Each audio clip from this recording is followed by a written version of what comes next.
Bartolomé de agosto.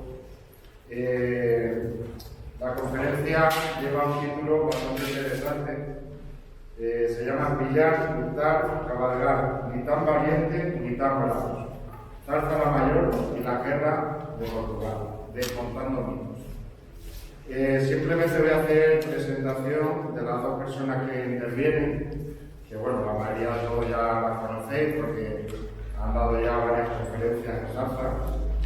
Y bueno, va a empezar primero Francisco Vázquez Núñez. Sabéis que eres vecino de Ceclavín y cacereño, trabaja actualmente en una empresa de investigación en Cáceres y ha colaborado en varios programas de televisión como Cuarto Milenio, incluso en Radio Interior aquí en Extremadura, en Moraleja. Actualmente está haciendo un trabajo de investigación con Juan Antonio, que ahora lo voy a presentar, y bueno, empezará él, que nos va a contar una serie de cosas muy interesantes sobre el inflable que tenemos aquí en los actos.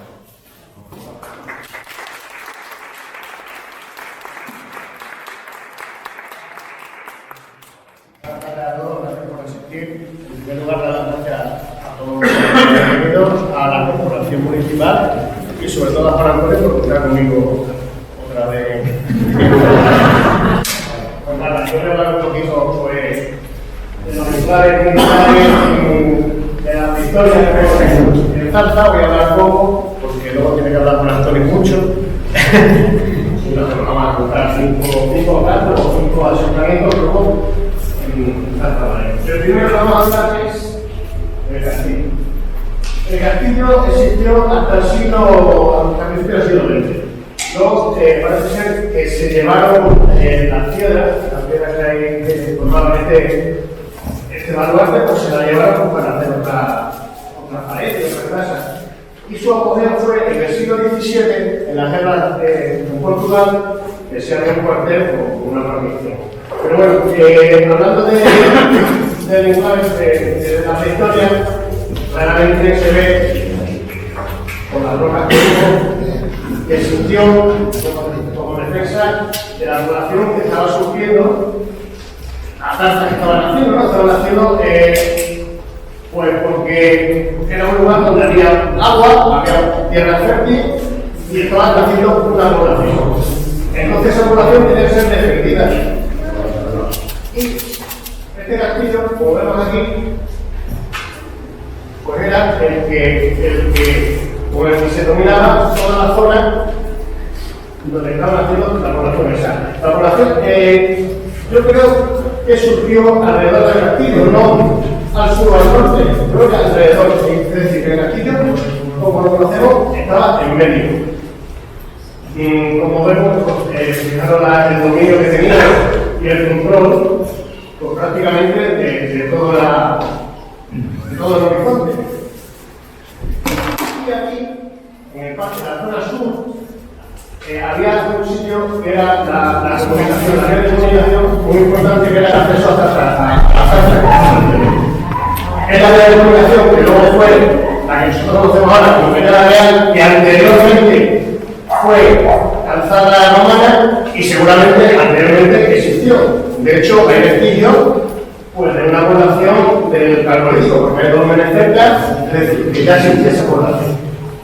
Y seguramente este control, pues de aquí, desde el castillo, controlaba todas las personas que podían entrar, salir y un sitio muy importante, la ermita del castillo. La ermita del castillo seguramente en aquella época, yo creo que nos falta a vosotros, en aquella época seguramente ya fuera un templo, seguramente cuando se fundó el castillo era la de hierro, pues, más o menos en 500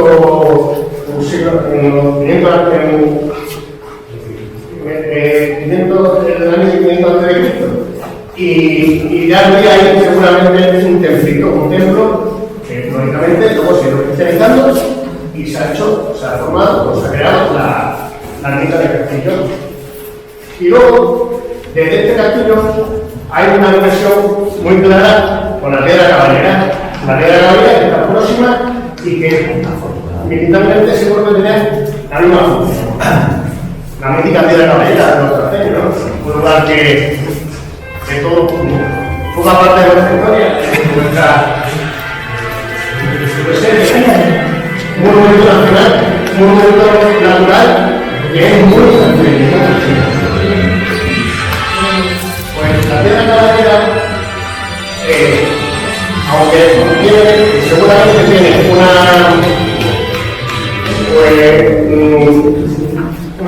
un uso militar, pero realmente lo que la piedra caballera es una piedra sacra.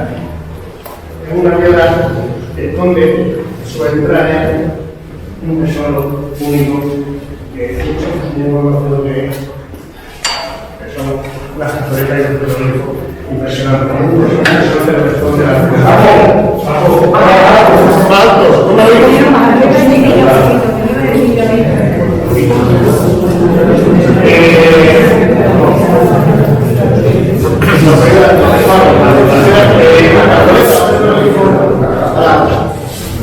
pues se utilizaba, eran grabados históricos y todavía no sabemos el significado que tiene.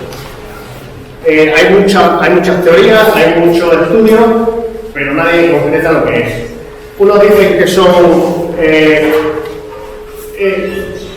un lenguaje de comunicación, otros que son para hacer ritos, otros que son símbolos de fecundidad, otros que son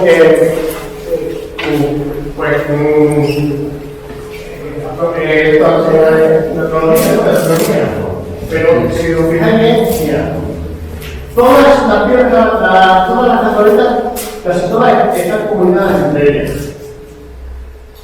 Son de distinto tamaño, es decir, aquí ellos hacen sus ritos, y aquí hay un antropomorfo. Es una figura en forma de hombre que se cree que es una mujer y que puede representar pues la fecundidad. Y bueno, pues antes de pasar a la cuestión militar de la piedra caballera, hay que decir que el hombre prehistórico creía que las piedras caballeras no eran naturales, que habían sido puestas ahí por los dioses. Esa formación ellos no la poseían, ¿no? Entonces decían que los dioses habían colocado las piedras para que el hombre hiciera allí sus ritos, para que fueran allí a adorar a la diosa de tierra, que era la diosa de el hombre antiguo, pues hacía sus ritos. Es lógico que tenga una cuestión militar, ¿por qué? Porque tiene lo mismo, un área de visión tremendo. Y bueno, pues hay que decir que seguramente podemos datarlo de la edad del bronce final al principio del hierro. El principio del hierro es 700 a.C. Si nos fijamos, fijaros las funciones del área que tiene de visión, ¿no? Toda la área de comunicación que hemos dicho anteriormente, más la zona donde estaban haciendo la población. Y luego tiene una muralla de defensa que se ve claramente, si desde aquí mismo, desde el castillo la vemos, se ve cuando está, es toda esta línea, que luego la vemos más cerca, que no es natural, esas piedras no son naturales, eso está puesta por el hombre, pero por el hombre de esa época. Está claro que eso no delimita un terreno, sino que eso está protegiendo a la muralla. Si os dais cuenta, forman pico, no muy alto, pero tampoco necesitaban mucha más altura, porque ahí la caballería impedía de subir. Hay algunos, seguramente aquí también pasaría lo mismo, hay algunos castros en los que también hay piedras aisladas de menor tamaño, puestas delante de las murallas, como estamos viendo aquí, que son más pequeñitas y ahí es posible los pasos de las caballerías como del hombre aquí. Aquí seguramente también existiera, que se ven algunas por ahí tiradas, o ya se han cogido, se han vuelto a reutilizar, puede estar todo en paredes que se han hecho o a lo mejor en la era se viene delante, que yo creo que la era puede ser que sea una villa romana, no estoy seguro. Y como veis aquí, la línea defensiva, como forma un pico para que no se pueda acceder a ella. No es muy alta, pero tampoco se está llegando, y además, hablando de la época que y ahora vamos un poquito más arriba, vamos a poblar la área de la fuente del Mimbre. Después de la Luna hay un poblado, que la Luna es la que abastecía de agua a ese poblado, y bueno, desde luego es un poblado evidentemente agrícola, pero también, como todo, se tiene que defender. Y además está situado en la vía de Alconeta, que comunica con Alconeta, y allí, en esa vía, hay varios cascos para defender los pasos hacia los ríos. Esta es la dirección del poblado. Como veis, pues también se ve todo el torero, todo el horizonte. Hasta las flores flores.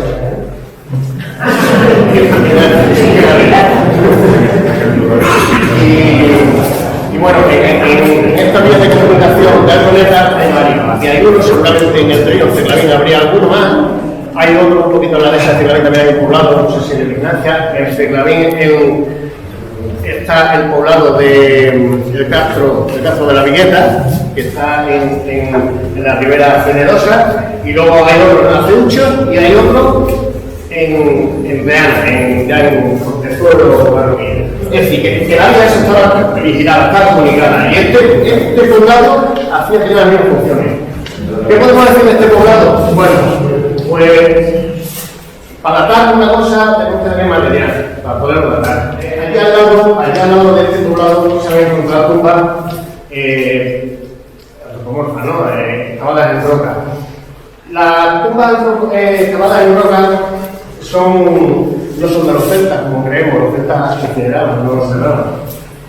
Entonces las tumbas cavadas en roca son tardorromanas, es decir, visigodas, ¿no? Los visigodos, los primeros cristianos, hacían estas tumbas porque ellos copiaban los antiguos sarcófagos romanos, prácticamente en la misma civilización. Entonces, al comprobar que allí existen este tipo de tumbas y la cerámica que hemos encontrado, y también, ¿cómo se llama lo de hierro que encontramos aquí? La escoria de hierro que encontramos, tenemos que decir que ese poblado es tardorromano. No podemos decir que era anterior, seguramente anterior, porque todos los poblados han tenido otros inquilinos anteriores, pero no lo podemos asegurar porque es lo que hay.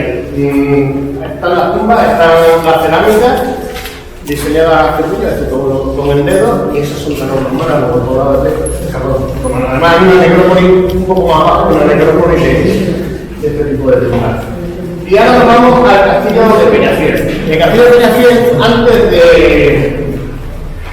que se construyera el castillo como tal, se ha descubierto hace poco un asentamiento de la edad de bronce, que debe estar, no sabemos la ubicación exacta, pero debe estar por aquí. ¿Qué quiere decir esto?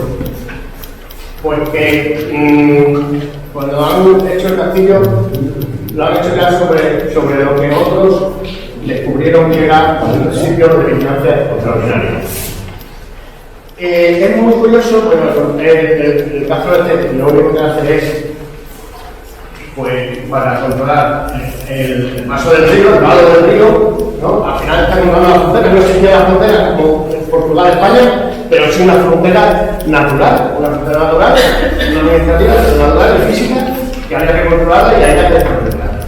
Entonces, este caso se construyó para lo mismo que el castillo después para la defensa de ese vado, y ahora aparece aquí cerámica protobotas. ¿Qué quiere decir esto?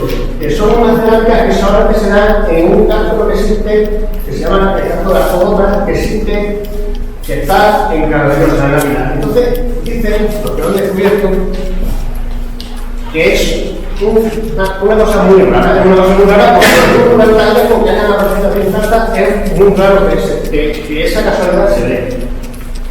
Y bueno, pues nada, es un caso que, pues eso, que no sabíamos de existencia, y hace poco nos hemos enterado por mediación de Antonio Cordero. Adriano, que es el que más nos está saliendo. Y ahora vamos al castillo de la Morena. Aquí en el castillo de la Morena, pues algunos dicen que si es de 30, otros dicen que si es, que si no está aquí exactamente, que es medieval, época de playa, no se ponen de acuerdo en la situación, pero yo me voy a basar en la doctora Ana María Martín, que es la que da la situación exacta y es lo que se ve desde la carretera de no construcción, se ve este castillo y se ve perfectamente tiene una muralla y se ve perfectamente la función que tenía que tener. En el libro de inicial se explica antes de Cristo y en la función que tenía este castillo o Castro no, porque Castro dicen que asentamiento, para llevar asentamiento, Castro dicen que solamente se llama Castro a los que son del hierro final, de la época de 500 hasta la época romana. Entonces, en este castillo, la función de este castillo era únicamente el control de vado también de la ribera. El castillo tiene una muralla, está amurallado, que yo creo, esto es de Google, yo creo que debe ser esta, porque no hemos subido arriba, esto que aquí se ve, está amurallado todo el perímetro, eso está en el norte, porque por el norte no hace falta, porque tiene unos desniveles que no hace falta, que está amurallado, porque es una de las personas naturales que no hay quien entre. La muralla tiene 3 metros de ancho, y bueno, una altura no demasiado, no 2 metros así. Tiene cuartita, por eso le llamamos señalúbico. Lo que es cuartita y parece en color amarillento. Y bueno, este castro luego ha tenido otros inquilinos, como todos, y uno de ellos ha sido los romanos, y ¿qué es lo que llaman los romanos de ahí? Pues las minas tan famosas, tan importantes que tuvo falta, las minas de oro romanas. Y ya con esto, nada, por su atención, le da un lugar que también hay que decir que este lugar es mágico.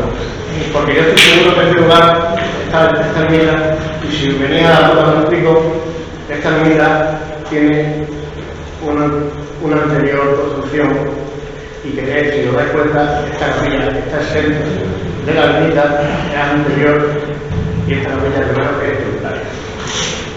Eso está por averiguar, pero yo creo que está en ermita tributaria. Porque está centro de la ermita, como veis. La ermita está siendo posterior y muy probable que esto fuera árabe, como Moravito o Cuba, que era una tumba de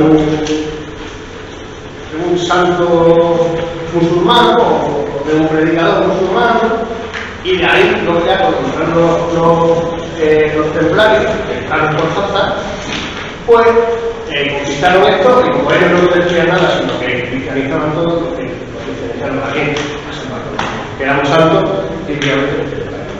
Y luego ya a raíz de ahí se construyó el resto de